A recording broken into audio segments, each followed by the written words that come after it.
জীবনে ৩টে কথা মনে রাখবে। ১.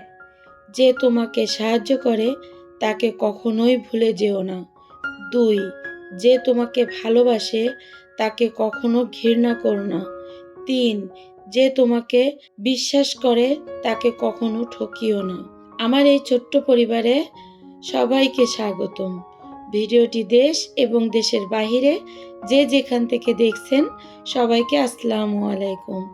আমি ডলিস লাইফ থেকে সবাইকে জানাই আন্তরিক শুভেচ্ছা ও ভালোবাসা। আশা করি সবাই ভালো আছেন। আলহামদুলিল্লাহ, আমার পরিবার নিয়ে আমি ভালো আছি। এই তো সন্ধ্যা থেকে ভিডিওটি শুরু করেছি। দেখো, এই যে মাধবীলতা কত সুন্দর ফুল ফুটেছে, তাই না? সাদা আর গোলাপি কালারের ফুল একসঙ্গে, এক গাছে দুই কালারের ফুল, কত সুন্দর লাগতেছে, তাই না? আমার তো অনেক ভালো লাগে। আর এর ঘ্রাণটা এত সুন্দর যে রাত্রে, যেহেতু গেটের সামনে লাগানো, তা রাত্রে থাই গ্লাস খুললে এত সুন্দর ঘ্রাণ আসে। সন্ধ্যার থেকে সারাটা রাত এই ঘ্রাণটা পাওয়া যায়। সকালবেলা আবার এই ঘ্রাণটা মিলিয়ে যায়। তা ভাবলাম তোমাদের মাঝে শেয়ার করি এই গাছটা অবশ্যই বাড়িয়ালিদের, কিন্তু বাড়িওয়ালারা কখনোই এই গাছটা সেভাবে যত্ন নেয়নি। আমি যেহেতু নিচে থাকি, নিচে থেকেই আমি গাছটা যত্ন করে গাছটা এত সুন্দর হয়েছে। এখন ভাবি সবসময় বলে, ভাবি আপনার হাতে গাছগাছালি খুব সুন্দর হয়। আমি বলি, হ্যাঁ ভাবি, আমার কাছে গাছ সুন্দর হয়। এই গাছটা দেখো কত সুন্দর হয়েছে। আমি তো ওকে যত্ন নিই, ওর গোড়ায় পানি দেওয়া, সার, মানে এই যে সবজি পচানো, যে সবজির খোসাগুলো সবগুলোই ওর গোড়ায় আমি দিয়ে রাখি, যে ফুল যাতে ভালো হয়। তারপরে দেখো, আমি বাসমতি চাল নিয়েছি, এখানে জর্দা ভাত তৈরি করব। আর তোমাদের ভাইয়া ঈদের বাজার এনেছিল বেশ কয়েকদিন আগে, রোজার বেশ ৪-৫টা আগে, কিন্তু আমি প্যাকেট থেকে বের করতে সময়ই পাইনি। আর যেহেতু অসুস্থ ছিলাম সেই জন্য, কিন্তু ঈদের দিন সকালবেলা আমি কিন্তু এই প্যাকেট থেকে সবগুলো বের করেছি। বের করে আমি এই বাসমতি চালটা তোমাদের ভাইয়া ইন্ডিয়া থেকে এনেছিল, সেটা আমি ভিজিয়ে রাখলাম। যেহেতু বাসমতি চাল যদি ১ থেকে ২ ঘন্টা ভিজিয়ে রাখা যায় তাহলে কিন্তু একটা ভাতও ভাঙে না, ভাতগুলো অনেক লম্বা লম্বা হয়। আর এই যে আমি নবাবী সিমাই রান্না করব, তার জন্য লাচ্চা নিয়ে এসেছে ২ প্যাকেট। আর আমি যে ঝুড়ো শুকনো সিমাই রান্না করব তার জন্য ২ প্যাকেট সিমাই নিয়ে এসেছে। গুঁড়ো দুধ নিয়ে এসেছে। আর বাদামের দাম নাকি আমাদের এখানে প্রচুর নিয়েছে। বাদাম সবসময় ইন্ডিয়া থেকে নিয়ে আসে, তাই এই যে এখন তোমাদের ভাইয়ার ভিসা তো নেই, যেতে পারে না, সেই জন্য আর কি সে বাদামও আনতে পারেনি, তাই এখান থেকে বাদামটা এনেছে। আর দেখো, এখান থেকে ঘিটা কিনে এনেছে। মোটমাট ঈদের দিন যে যা আমি রান্না করব তাকে লিস্ট করে দিয়েছিলাম, ঠিক সেই মতেই সে বাজার করে এনে দিয়েছিল আমাকে। কিন্তু দুঃখের বিষয়, আমি বিরিয়ানিটা রান্না করতে পারিনি। বিরিয়ানিটা রান্না করেছিলাম, তারপরে একদিন মেহমান এসেছে, সেটা অবশ্যই তোমরা দেখতে পাবে পরবর্তী ভিডিওতে। এগুলো আমি গুছিয়ে নিচ্ছি যে আমি রান্না করব সেই জন্য। তা তোমরা দেখতে থাকো ভিডিওটি। আর প্রতিদিন পুরনো কথা যেটা তোমাদেরকে আমি বলি, সেটা আজও আবারও বলতেছি। আমার ভিডিওটি যদি তোমাদের কাছে ভালো লেগে যায় প্লিজ লাইক দিতে ভুলবে না।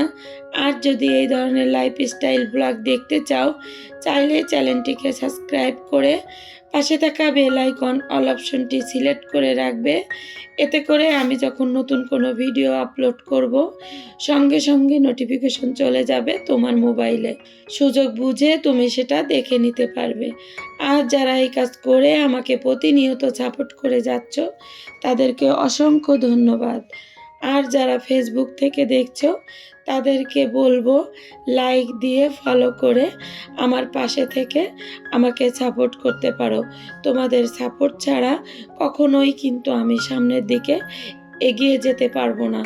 আর প্লিজ আপু ভাইয়া আন্টিরা, তোমরা একটা লাইক দিয়ে ভিডিওটি কন্টিনিউ করো, কারণ তোমাদের একটা লাইকই পারে আমার আরও 10টা আপু ভাইয়া আন্টিদের কাছে আমার এই ভিডিওটি পৌঁছিয়ে দিতে। তোমাদের হয়তো কিছুই হবে না একটা লাইক দিলে, কিন্তু আমার কিন্তু অনেক বড় উপকার হবে। আর তার জন্য তোমাদের কাছে আমি অনেক কৃতজ্ঞ থাকব। আমার বিড়ালগুলো পাশে এসে হেঁচি দিচ্ছে, সেটা তোমাদের এই যে ভিডিও ভয়েস দিচ্ছি হয়তো এখানে শব্দটা চলে আসতে পারে, তো তোমরা একটু ক্ষমা সুন্দর দৃষ্টিতে দেখো। তা সিমাই এনেছে, লাচ্চা সিমাই এনেছে 2 রকম, 2 প্যাকেট 2 রকম, 2 কোম্পানির। তা আমি আরও বলতেছিলাম যে 2 কোম্পানির কেন এনেছো, যেহেতু আমি একটাই রান্না করব। তো সেখানে 2 প্যাকেটই কিন্তু আমি খুলে নিয়েছি। আর এখানে শুকনো সিমাই রান্না করব, সেটাও এখানে গুছিয়ে নিয়েছি। আমি কিন্তু তোমাদের মাঝে রান্নাটা শেয়ার করতে পারিনি, তার জন্য দুঃখিত। কারণ অনেক বেলা হয়ে গেছিল ঈদের দিন রান্না করতে করতে, তোমাদের মাঝে আমি শেয়ার করিনি। শুধু নবাবী সিমাইটা যে আমি যখন ক্রিমটা দিচ্ছিলাম তখন সেই ভিডিওটাই করেছি। আর রান্নার ভিডিও যদি আমি করতে যেতাম তাহলে কিন্তু অনেক দেরি হয়ে যেত। তা আমার একটা কোন দিদিভাই যেন আমার কাছে এই নবাবী সিমাইয়ের রেসিপি দেখতে চেয়েছিল। তা আমি ভেবেছিলাম যে আজকে দেখাবো, কিন্তু পারিনি। সরি দিদিভাই, তুমি যদি আমার এই ভিডিওটি আজকে দেখে থাকো হয়তো আবারও তুমি ওইটা বলবে। তা আমি কোনো একদিন তোমার জন্য ভিডিওটি তৈরি করব। যেহেতু শরীরটা খারাপ ছিল, এখনও কিন্তু আমি পুরোপুরি সুস্থ না, সেই জন্য আমি কিন্তু তোমাকে এই নবাবী সিমাইয়ের পুরো ভিডিও দেখাতে পারিনি যেভাবে আমি রান্না করি। তবে আমি রান্না করি আমার মতো করে। এখন ইউটিউবে অনেকভাবে রান্না করা দেখায়, তুমি সেখান থেকেও দেখতে পারো। আর আমি যখন দেখাবো তখন তুমি আমারটা দেখে নিও যে আমি কিভাবে রান্না করি। তবে আমি মনে করি আমি যেভাবে রান্না করি আমারটা আমার কাছে অনেক ভালো লাগে, আমার মেয়েরাও অনেক পছন্দ করে। আর আমার ছোট মেয়ে তো তার নবাবী সিমাই অনেক পছন্দ, তার জন্যই বেশিরভাগে নবাবী সিমাইটাই রান্না করা পড়ে। আর ঈদের দিন কিন্তু কোথাও যাওয়া হয়নি, যে কাপড় চোপড় কিনেছিলাম ওগুলো ওইভাবেই আছে, কোথাও যেতে পারিনি অসুস্থতার কারণে। এখনও অসুস্থ আছি, ওইভাবে এখনও সুস্থ হয়নি। তবে ইনশাল্লাহ তোমরা আমার জন্য দোয়া করো, আমি সুস্থ হয়ে বাইরে ঘুরতে যাব, সেটা তোমাদের সাথে শেয়ার করব। তা আমি এখানে কিন্তু 2 লেয়ার দিয়েছি, দিয়ে ক্রিমটা উপরে সুন্দর করে কিন্তু দিয়ে আবার 1 লেয়ার দিয়ে বাদাম ভাজা এগুলো কিন্তু আমি সুন্দর করে দিয়ে দিচ্ছি। আর এখানে আমি আরেকটি কথা বলবো, অনেক বন্ধুরা আসতেছে, তারা কি করতেছে, ভিডিও তো ফুল দেখেই না আর সাবস্ক্রাইব তো করেই না, শুধু একটা কমেন্ট করে চলে যায় যে বন্ধু করো, বন্ধু হয়েছি, পাশে আছি, পাশে থাকবো, আশা করি আপনাকেও পাশে পাবো। এইভাবে আপনারা আমাকে কমেন্ট করে যান, কিন্তু সাবস্ক্রাইব করেন না। আপনারা যদি সাবস্ক্রাইব করেন তাহলে কিন্তু আমার সাবস্ক্রাইব বাড়ে, কিন্তু আমি যখন ইউটিউব স্টুডিওয় যে দেখি তখন কিন্তু সেখানে একটা সাবস্ক্রাইবও কিন্তু বাড়ে না। সেই হিসাবে তখনই আমি বুঝি যে এটা আমাকে ঠকানো হচ্ছে। তা প্লিজ তোমরা ঠকিও না। শুধু কি তোমাদের সাবস্ক্রাইবই দরকার, ওয়াচ টাইম দরকার হয় না? তা যদি তোমরা সেভাবে ভালোবাসা দাও তাহলে অবশ্যই তোমরাও কিন্তু সেই ভালোবাসাটুক ফেরত পাবে। আমি এখানে একটা গল্প বলি, তোমরা সেটা শোনো মন দিয়ে, তাহলে বুঝতে পারবে ব্যাপারটা।